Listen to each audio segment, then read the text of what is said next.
Salve a tutti comandanti e benvenuti in questo nuovo video. Io sono Kewib e oggi andremo a vedere il capitolo 7 intitolato Riuniti.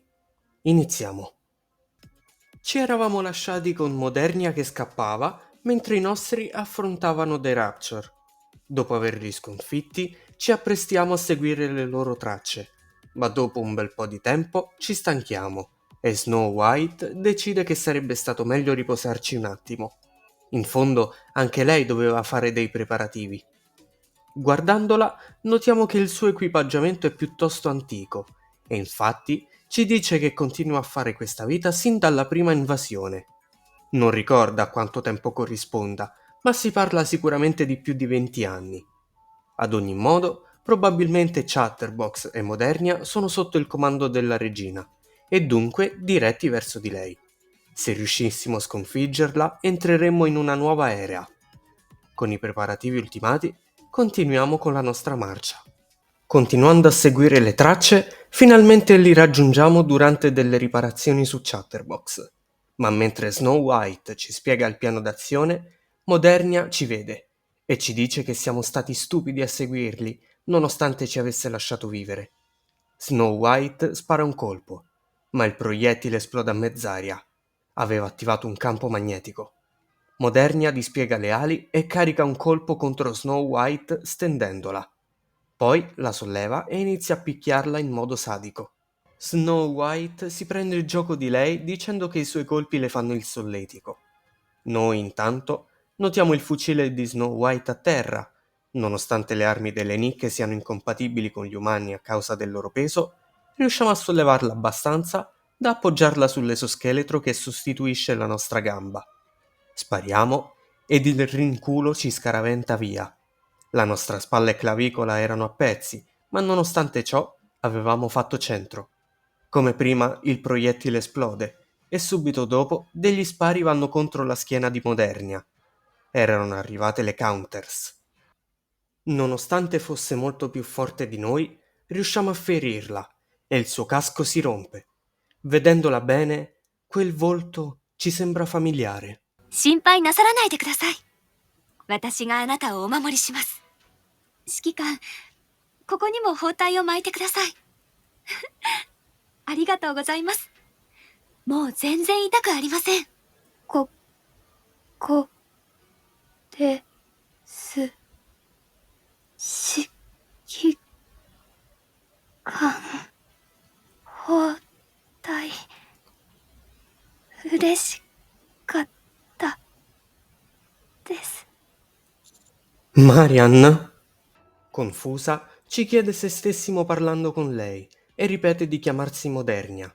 Tuttavia, ripetendo il nome Marian, le sembra di averlo già sentito. Continuando a pensarci, il suolo inizia a tremare e lei emana un'energia scura. Il mio nome è Marian e la mia squadra è Silver Gun. È un piacere lavorare con te. Le prende un attacco di panico. Ripetiamo il suo nome e ci dice Comandante! Dopodiché l'energia esplode investendo tutta l'area. Apriamo gli occhi e ci ritroviamo con le Countess e Snow White in un bunker in attesa di rinforzi. Eravamo tutti feriti e nessuno era in grado di muoversi. Un po' meno la Pilgrim, ma aveva comunque una gamba fuori uso. Ed ecco il lampo di genio. Le diamo il nostro esoscheletro per permetterle di andare a cercare aiuto. Dopo 3 ore, nessun avvistamento di rinforzi. Secondo Anis sarebbe scappata via. In fondo le Pilgrim sono delle nicche abbandonate dagli umani. Nel frattempo, noi stiamo gelando. Le nostre compagne cercano di scaldarci, ma fa decisamente troppo freddo. Ma all'improvviso, ecco del calore confortante. Apriamo gli occhi e davanti a noi vediamo Alice e Ludmilla. Finalmente erano arrivati i rinforzi. Veniamo scortati nella loro base e ci addormentiamo. Nel frattempo, le Counters parlano con le Unlimited e scoprono che sono venute di loro volontà udendo gli spari da lontano, ma c'era qualcuno in lontananza con un bengala che sembrava indicare la strada, per poi sparire nelle vicinanze di dove siamo stati trovati. Snow White non ci aveva traditi. In ogni caso, Ludmilla aveva comunicato all'Ark che dovevamo essere salvati e dunque era in arrivo un velivolo. Così salutano Alice promettendole di tornare quando saremmo diventati forti abbastanza da sconfiggere la regina di cuori e se ne vanno. 3 giorni dopo ci risvegliamo nella nostra stanza. Ci alziamo dal letto e notiamo Snow White in camera nostra che ci osserva. Era tornata per consegnarci l'esoscheletro e dopo aver parlato di ciò che era successo con Modernia, ci consegna un proiettile da far analizzare in laboratorio. Mentre se ne sta per andare, le chiediamo di permetterci di aiutarla. Ci sorride, ci ringrazia per averle salvato la vita e se ne va dicendo che rimarremo in contatto. Poi riceviamo un messaggio da parte di Andersen, dove ci chiedeva di incontrarlo per fare rapporto.